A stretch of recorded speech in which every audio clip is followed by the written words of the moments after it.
Where you going? Ah! Ayun mo yung aking mga dalawang magkakapatid.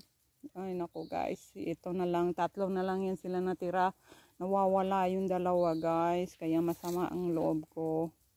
Yung ginagawa namin mag-asawa, pinapasok na namin sa bahay pagka dating ng hapon kasi siguro kinain ng kayot yung dalawa kong malalaking alaga. Wala na talaga sila guys, mag-isang buwan na. Ang isa, mag-isang buwan na, ang isa 2 weeks. Kaya namumroblema talaga ako, masama ang loob ko, bakit ganun? Diba? Mahal na mahal ko yung mga alaga ko.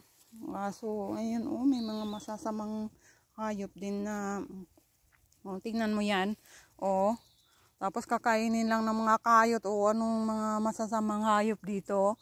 Kasi maraming mga wild animal dito guys. Kaya, yan, ito sila, wala namang alam sa buhay kasi sana ito sa loob ng bahay. Nanawa ako. Diba, Musi? Ayun ang isa.